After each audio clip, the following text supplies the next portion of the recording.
and release billions of sexual cells which will reproduce when they happen to meet. On the sides of the shell-studded battleships, the fertilized eggs grow, become larvae, and mingle with the mass of plankton. There the predators await and swallow them in vast quantities.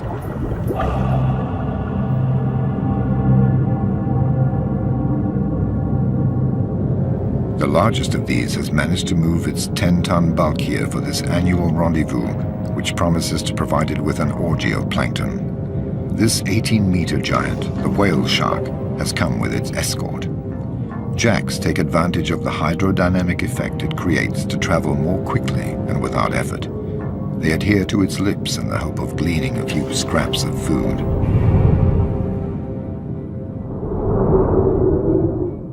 Remoras stick to the whale shark's tail with their suckers. They too are waiting for a few leftovers.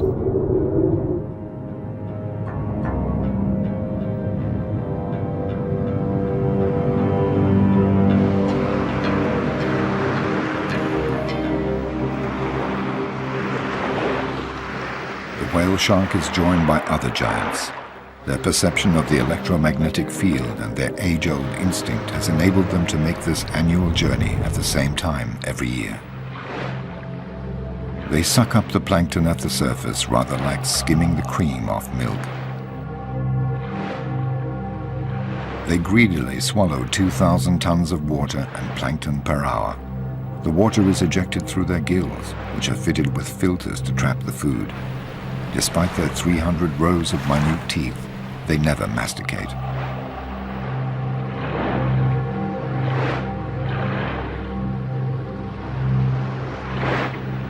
Their horizontal swimming enables them to feed continuously while clearing their filters of the excessive plankton.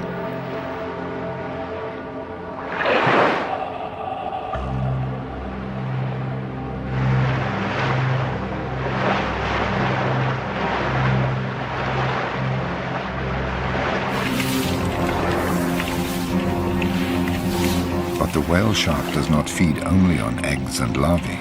It also sucks up anything that's small and has fins. Dozens of anchovy, too busy to get out of the way, are gobbled up in a single movement of the lips.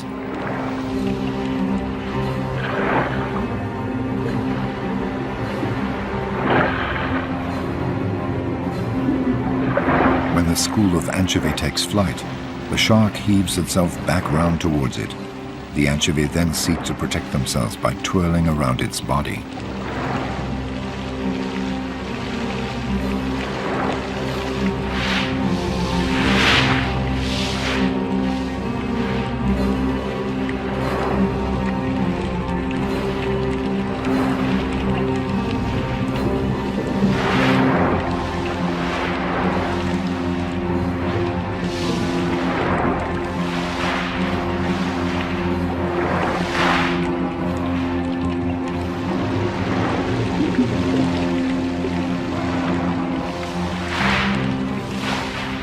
Then the whale shark straightens up vertically, and in this uncomfortable position herds the anchovy towards the surface, trapping them there so it can snap them up more easily.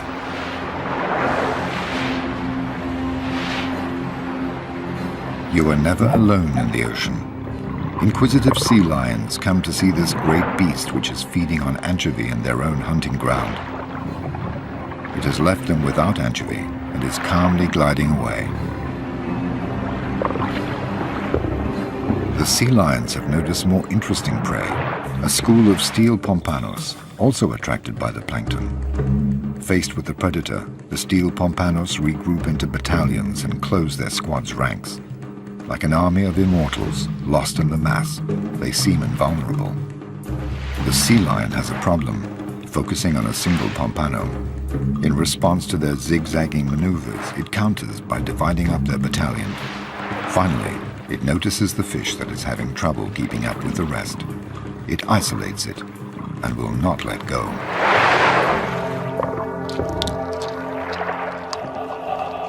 The sea lion, which has no hands to seize its prey or suitable teeth to tear it to pieces, breaks it up by hitting it against the surface of the water.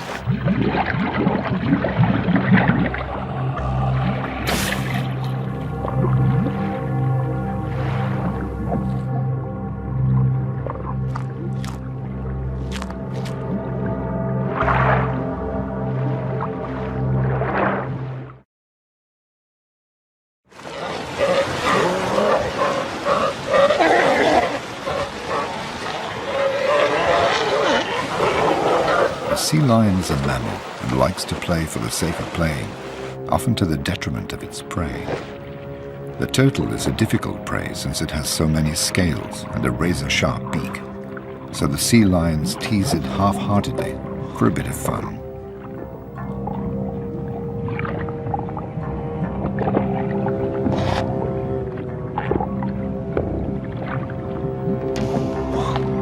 The reptile gets off lightly for the time being.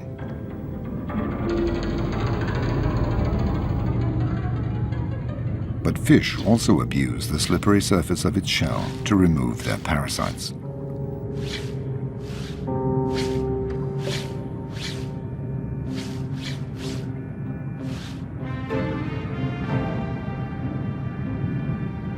The turtle basically lives on what the reefs offer it, coral.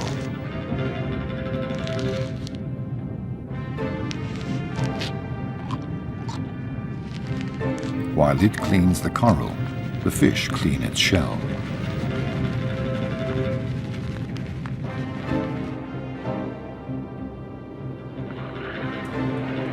The turtle has found its favorite meal, the sea cucumber, a mollusk. The animal tightens into a ball to avoid being bitten and is swept along by the current towards the rocks where it tries to hide.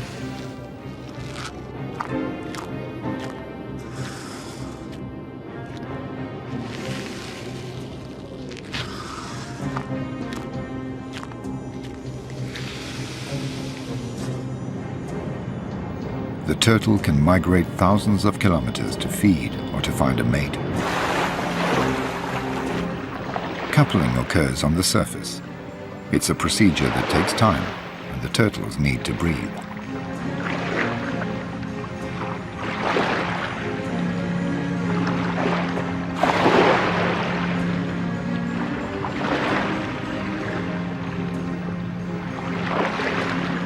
In the tossing waves, the male clings on with its rear flippers, while the female wears itself out trying to recover its breath.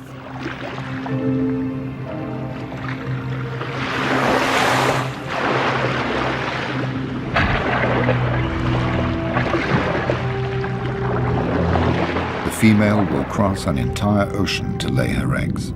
She will face 1,000 predators and will often have to brake using her 4 flippers in order to avoid them. But she will always end her life in the mouths of scavenging sharks. At one of the summits of this food pyramid, one solitary predator reigns supreme, the tiger shark, king of the warm waters. Always on the lookout for food, this 6-meter-long predator glides along in coastal waters near oceanic islands. If it fails to find any live prey, this fin dustbin contents itself with picking clean the dead bodies lying among the reefs. The tiger shark, a veritable hyena of the seas, is a great eater, but none too fussy about what it eats. It does not discriminate, and happily bites into everything. Large and small fish, manta ray, turtle, marine birds, sea lion, but also tin cans, boots, and even compromising papers belonging to one of Napoleon's spies. Anything that arouses its sensory receptors will provoke an attack.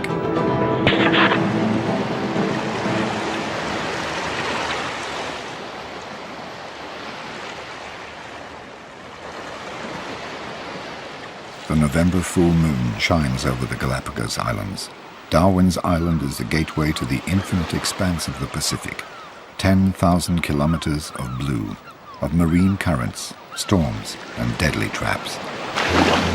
Every year, during the full moon of November and December, numerous species of fish come together and initiate their love ritual, which ends in sexual debauchery. Male jacks, attracted by the smell of the pheromones released by the females, set about pursuing them, all against one. The males give up their pursuit as soon as the female has laid her eggs, and they have had the chance to fertilize them. Billions of oocytes turn the sea cloudy and attract another giant predator, the manta ray. This cousin of the shark, supported on wings spanning 6 meters, swims through kilometers of schools of pelagic fish busy reproducing.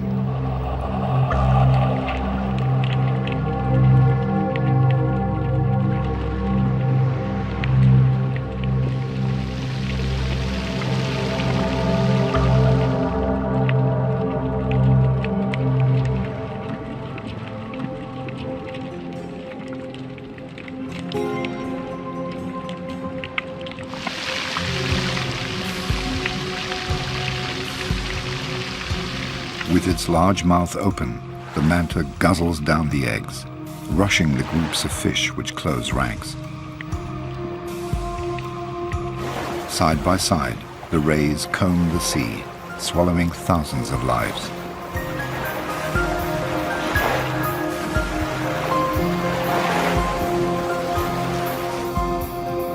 On both sides of its mouth, the manta unrolls the cephalic lobes, which it uses as a spoon to gulp down the plankton.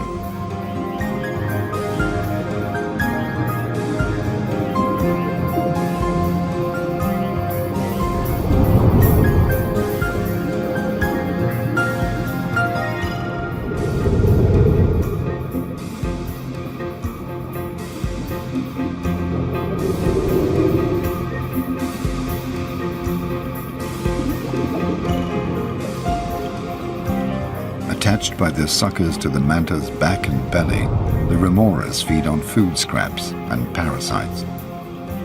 And on the remora's back, other parasitic fish bustle about and clean them in turn. Alongside the food pyramid, there is a cleaning pyramid.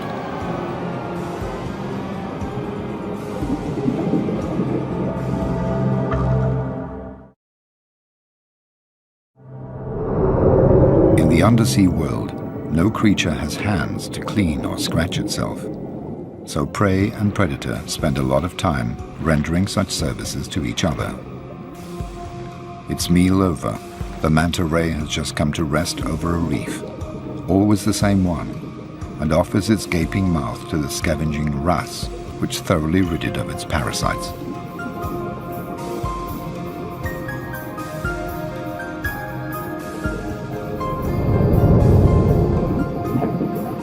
Here are the sea lions again, inspecting the manta ray's large unfurled wings with a view to turning them into a playground.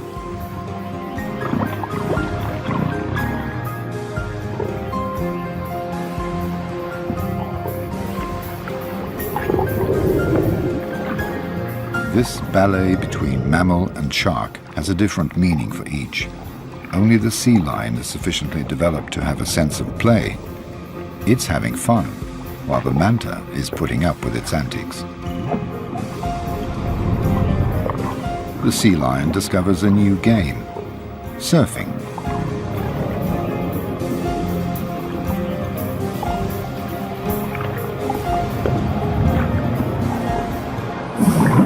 In the vast blue expanse, nothing is wasted. The manta ray's excrement makes the remoras happy.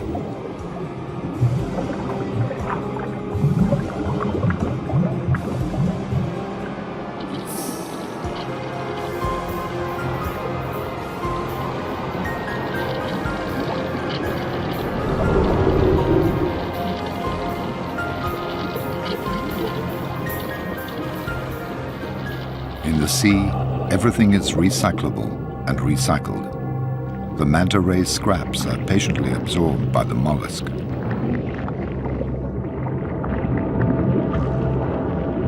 The mollusks suck up the food, grind it with their small teeth, detaching the particles and bringing them back to their oral cavity.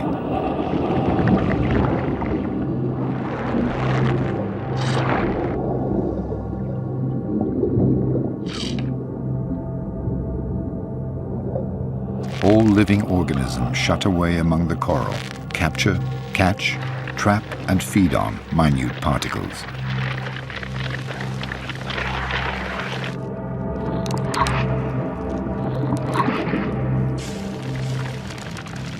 When life abounds in diversity, there is considerable interaction between animals and intensity of predation. Over the millennia, the animals invent new strategies for survival or capture. Camouflage is the most sophisticated form, where the creature attempts to blend in with the surroundings on account of its appearance, movements, or color. A crab carries an entire sea urchin in order to hide and to put off its predators. Other monsters lie in wait in the sand and only keep one eye above the surface.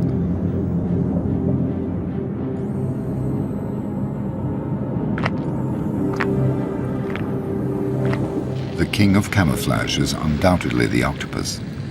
It can change color at any time by simple contraction and relaxation of its pigmented cells, the chromatophores. It confuses its enemy and allows it to swoop down on its prey. Its meter-long tentacles crush the large crab in a few minutes, and then its sharp beak tears it apart.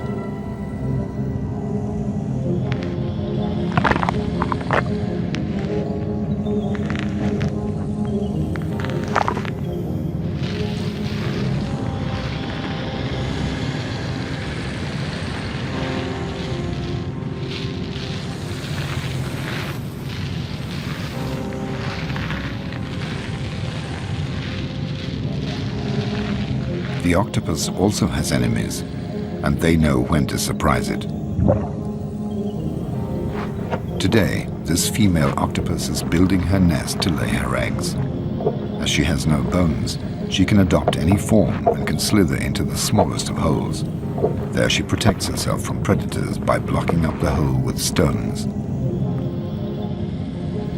Here she lays between 100,000 and 400,000 eggs and hangs them for 2 months in cocoons no larger than grains of rice. She carefully ventilates them by fanning a current of water around them until they hatch. While she's taking care of her future offspring, she stops feeding for 2 months and will therefore die as soon as they are born. But after 30 days, the water has suddenly got colder. This will delay the hatching of the eggs. The female is weakening fast. Will she live long enough to look after her eggs until they hatch? Driven by necessity, she makes the mistake of leaving her den to look for food. Her neighbors, the moray eels, which usually distrust her, sense that the balance of power has changed.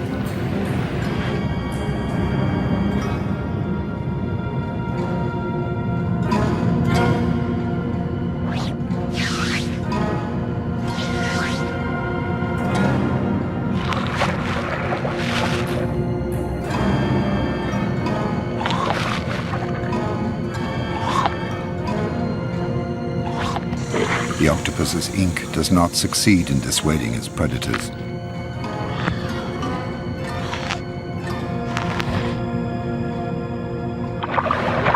The moray eels do pirouettes, rather like crocodiles do, to tear off meat.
The final struggles of a mother who wanted another month of life to ensure the survival of her babies.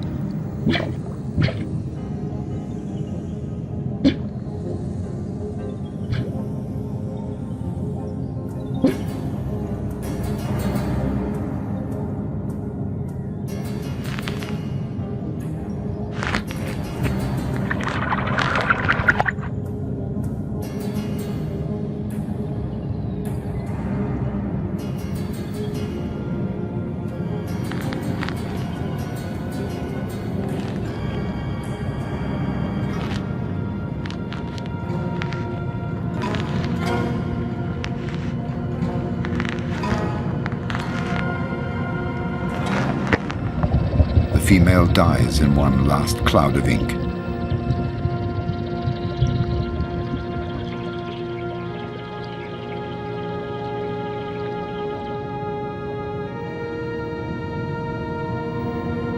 Her death means the death of all her eggs, which will dry out for lack of care.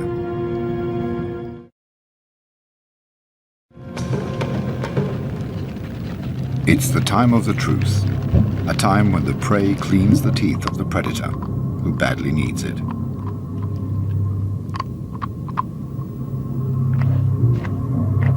All forms of life happily participate in this symbiotic relationship. No nook or cranny is spared, even the most risky.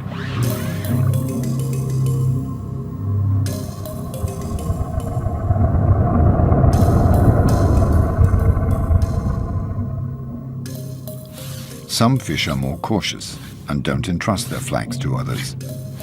They rid themselves of their parasites using a stone until it becomes too smooth. Or they use the coarse skin of the coral shark for their grooming.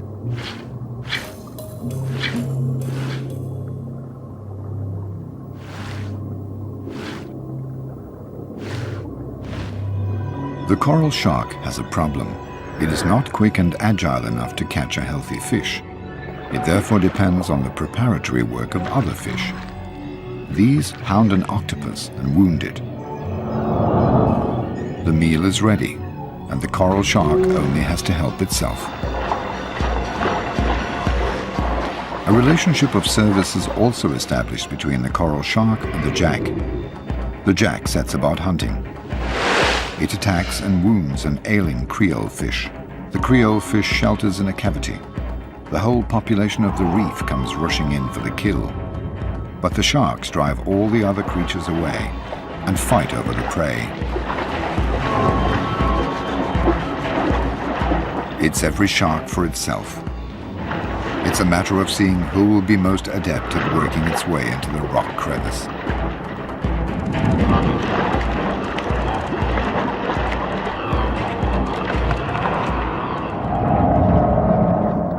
And then it's siesta time, some lying on top of others like lions, but minus the affection. Leopard rays hunt under the very eyes of their predators, but they have nothing to fear from the hammerhead sharks as long as they're not diseased or wounded. They scan the floor with their nose, which is designed to detect crabs, shells, and mollusks. They dig to unearth them and take in sand at the same time.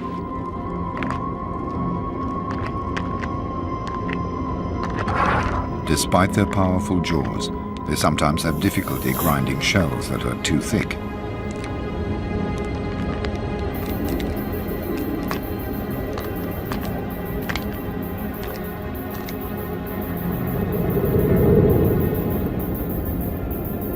And soon the schools of leopard rays will cover the sea, like so many stars carpeting the sky. It's time for the killer whale to try its luck. This mammal reigns supreme at another summit of the food pyramid. It's the nightmare of the rays, because unlike the sharks which only hunt at night, it's active day and night and needs to feed more often than sharks. It harasses the rays until they become exhausted and zeroes in on the weakest.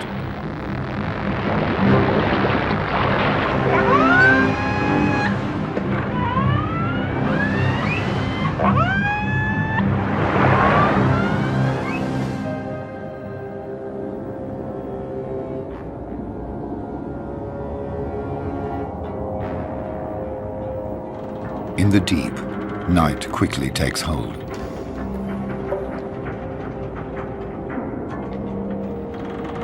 Among the debris of naval battles, another battle is played out.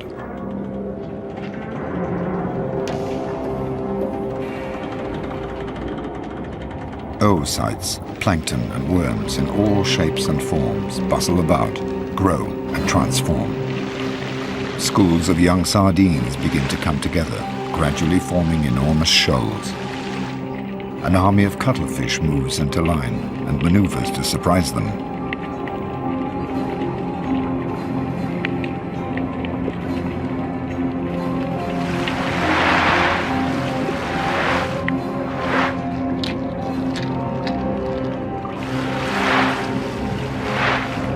The cuttlefish has 2 tentacles and 8 arms. It launches its 2 tentacles like harpoons and stores its prey using the suckers covering its arms.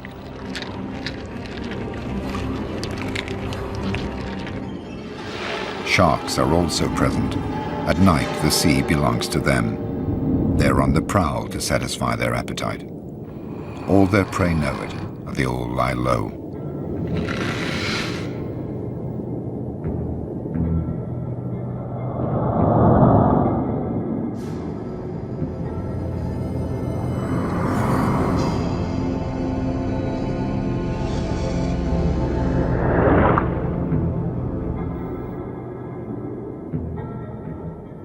Others don't bother to hide, for they are toxic and their stings are poisonous.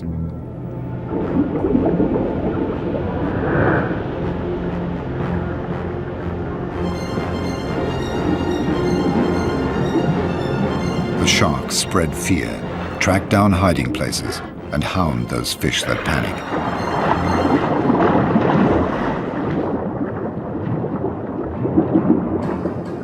This fish has hidden itself well, but it's disturbed by a lobster.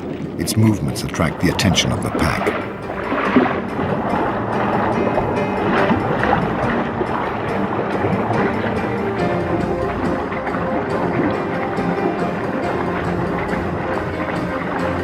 The red fish ends up being caught. A parrotfish looks for a refuge. Will a mere crevice be enough to protect it from the relentless sharks?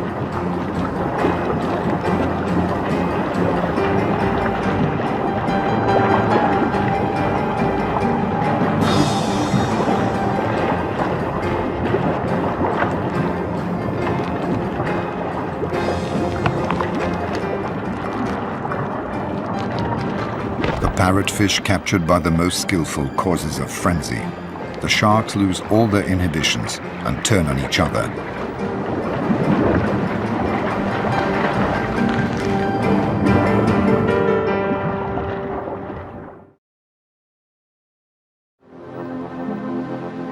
It's along the coasts of Chile and South Africa that the food chain appears in all its splendor.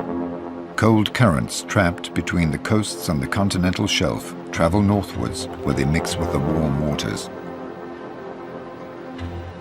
This cold current is rich in plankton and attracts schools of pelagic fish, such as sardines, which use it as their staple diet.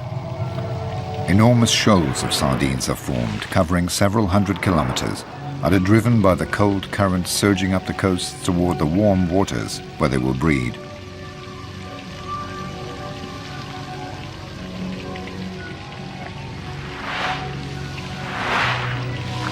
But they haven't got there yet. Their journey will turn into a genuine obstacle course. All the sea's predators will be converging on them, starting with the schools of jacks, whose equivalent on dry land are packs of wild dogs.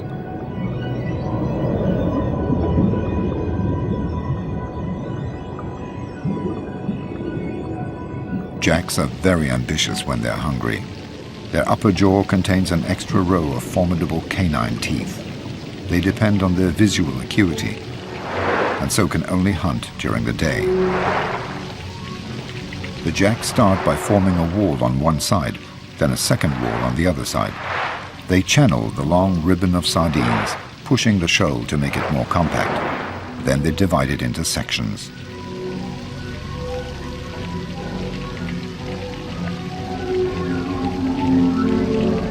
The sardines close ranks, squeezing up against each other. Finally, the jacks isolate a group, pursue it, and drive it towards the surface. Then they proceed to attack. The first of the many feeding frenzies that the sardines will suffer is beginning.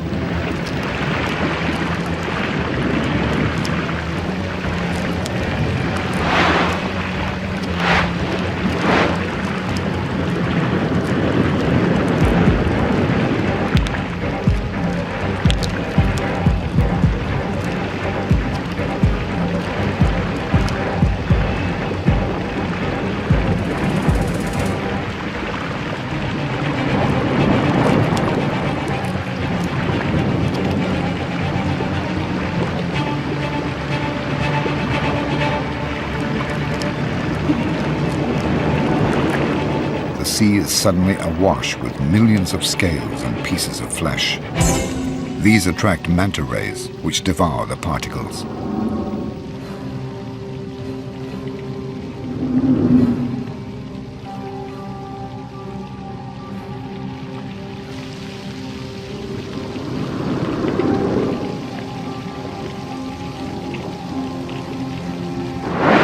Then, when the jack's frenzy has died down, larger though no less voracious fish take over.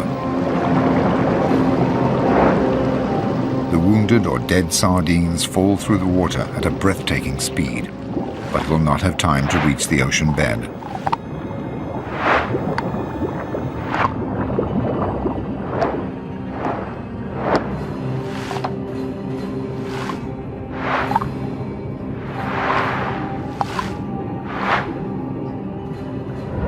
Finally, black-tipped sharks, as always, gather up the remains of the work of others.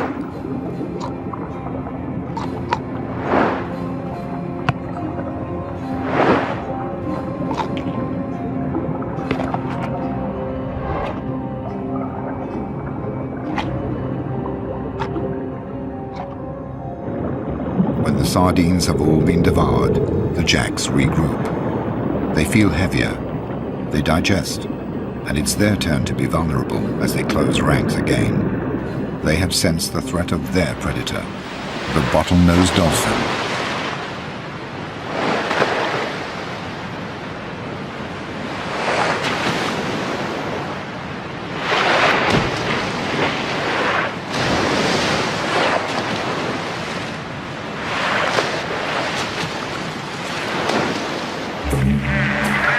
The dolphin is guided by sound. It sends sound signals which hit the fish and bounce back to its lower jaw in the form of images. Once it has seen a jack that is weaker than the others, it doesn't let it go. The jacks have no other defense but to scatter.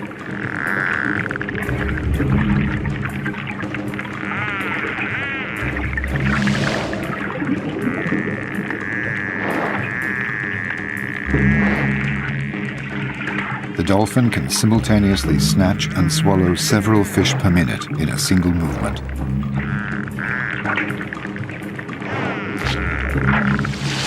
After 6 minutes, the bottlenose dolphin has to return to the surface to breathe.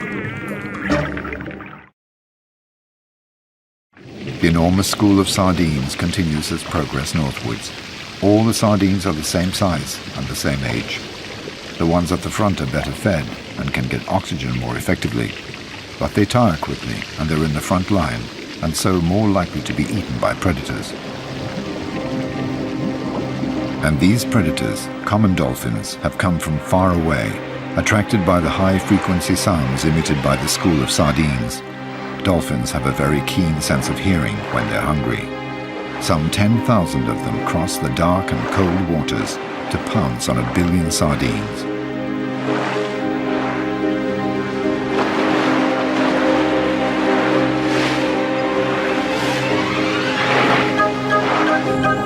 They are all there, the females with their young pressed against their belly, supervised by groups of male guardians. The oldest trail at the rear.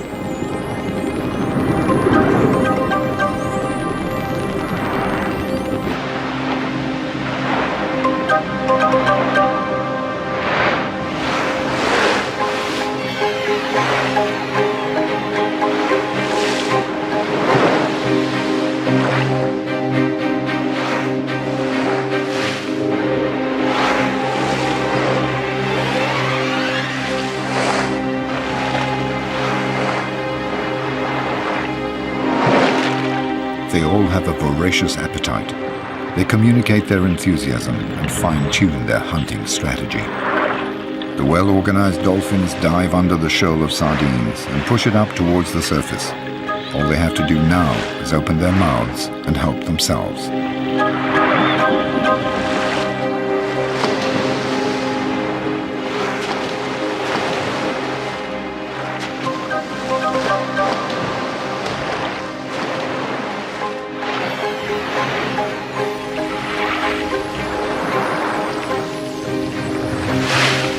The sardines, for their part, have a common defense strategy.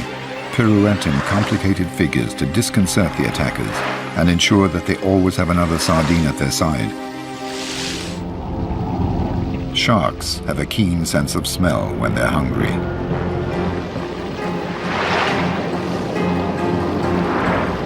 Unlike dolphins, sharks don't live in a cohesive social structure.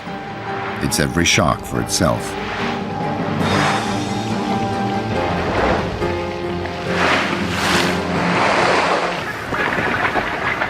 fourth species of predator has noticed the shoal. Colonies of gannets cover 200 kilometers a day to go and fish. The gannet has very keen eyesight when it's hungry. From above, it sees the school of sardines that has been pushed up near the surface by the dolphins, and which is now increasingly compact. The gannet floats like a buoy, so it has to dive at 100 kilometers an hour in order to pierce the surface of the water. At the last moment, it folds back its wings to avoid smashing them, thus creating a hydrodynamic form.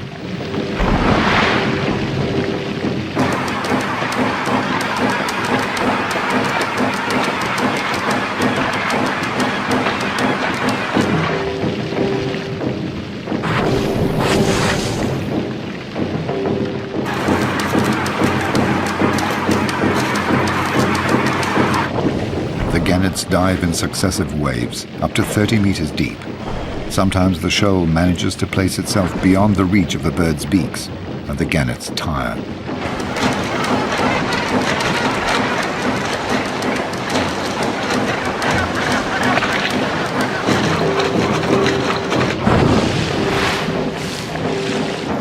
Predators arrive from all over, common dolphins guided by their sense of hearing, gannets by their eyesight, and sharks by their sense of smell. An informal alliance of predators formed for a feeding frenzy.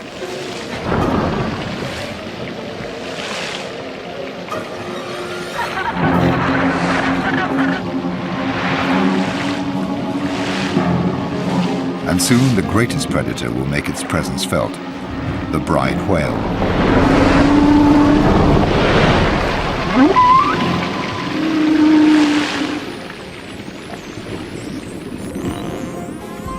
The party is over for today, and the common dolphins return to their polar waters. They express their contentment, sharing their excitement, and regaling their young with lengthy tales of the hunting adventure. For the young are there too.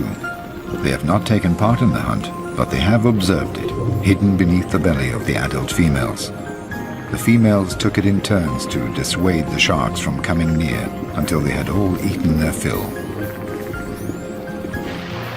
The school of sardines, despite its losses, continues northwards and approaches the coast. It passes alongside a cliff where a sixth predator perches. The frigate bird, with its 2-meter wingspan. The king of the gliders is also king of the cowards. Unlike the gannet, the frigate bird does not secrete enough oil to protect its wings, so if its wings become wet, it sinks.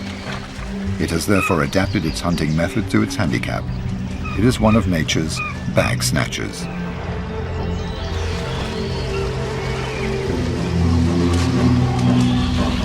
Under the water, the sharks jam an isolated school of sardines up against the surface to finish it off.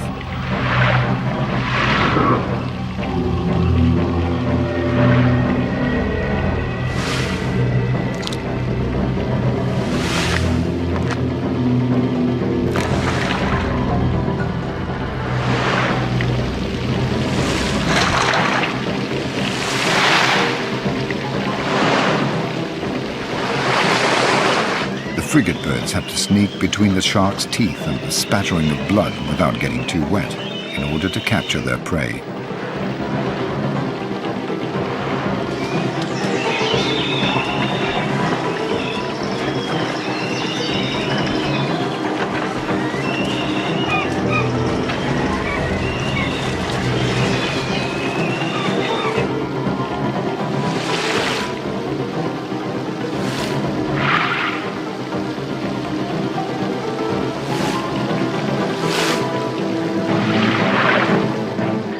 When one of the frigate birds captures a sardine, all the others hurl themselves onto it to get their share. Finally, what remains of the school of sardines arrives in the warm waters of the north to breed there. For many of the older sardines that have already made the journey often, this will be the last one, because the food chain is dominated by one supreme, invisible predator, Homo sapiens.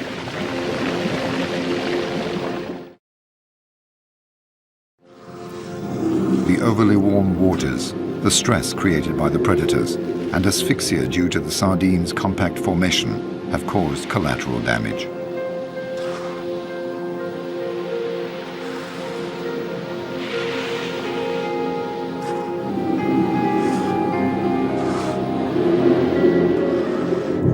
Carried along by the current, they will not go far because refuse collectors are following their tracks.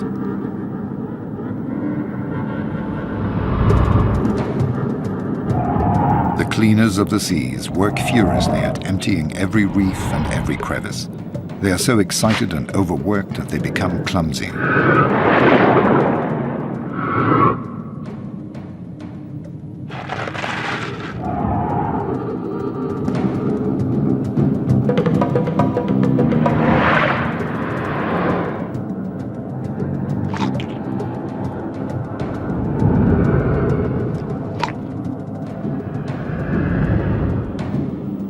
Everything is cleaned. Thanks to the sharks, the sea will always be clean.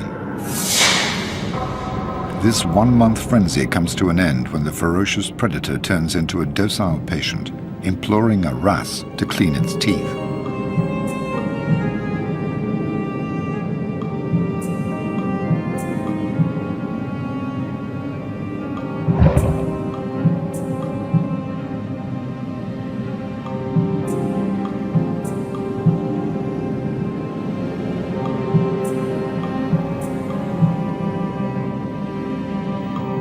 Its body is so tense above the reef that it forgets to swim and risks sinking.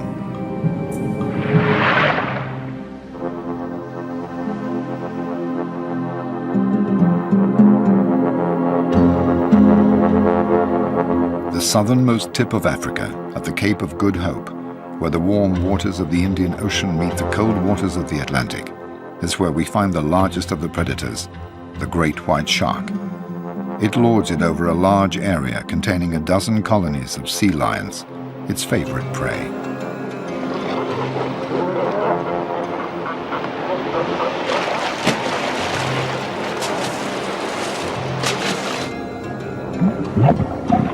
The sea lions frolic about in the kelp, which they take the opportunity to gulp down in order to fill up with vitamins. In a radius of a few meters around the island, they feel safe thanks to the shallow water. Among the panic-stricken sardines, they're enjoying themselves, playing with the cormorants.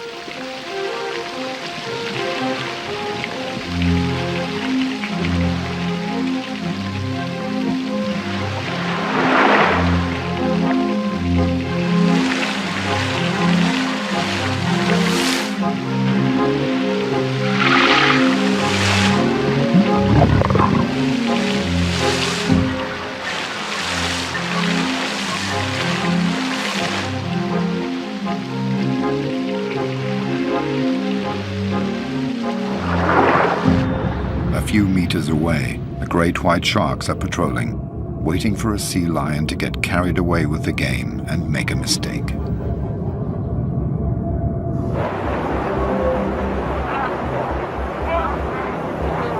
Some 20 great whites are laying siege to these 2,000 sea lions on the little island.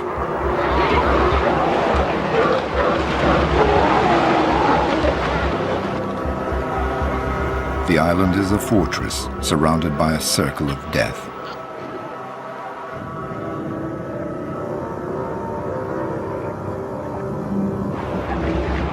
The 6-meter-long great whites glide close by the island, but don't dare penetrate the kelp which surrounds it, out of fear of getting stuck there among the rocks on account of their size. This predator and its prey have swum face to face for thousands of years.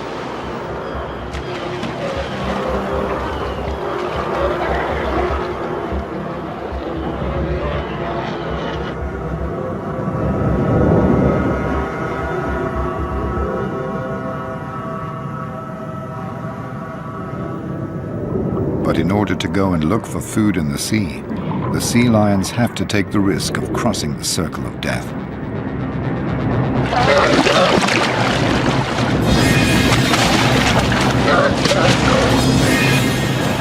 The sea lion is knocked about, but as happens every so often, it manages to escape thanks to its agility. Back to the school of sardines. Surviving fragments are returning to cold water.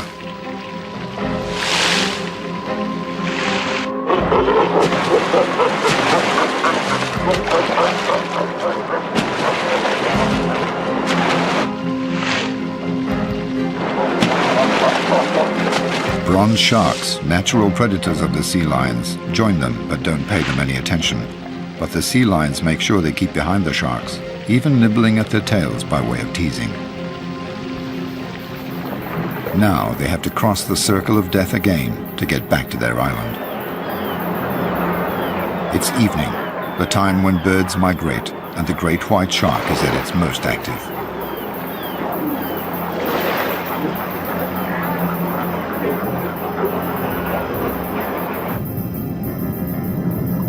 For their part, the sea lions are tired after their long journey and are less vigilant.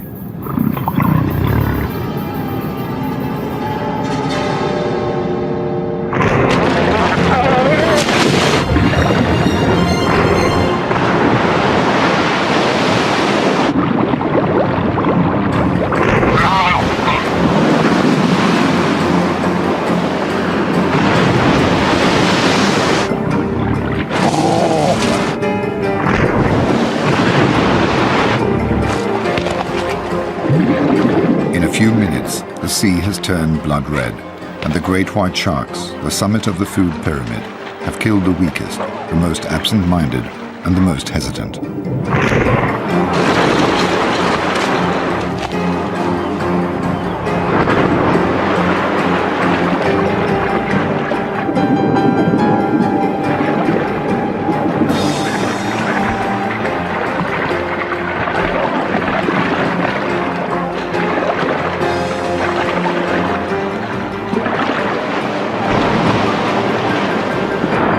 Over the course of thousands of years, each animal in its own way has brought about a natural selection amongst its prey.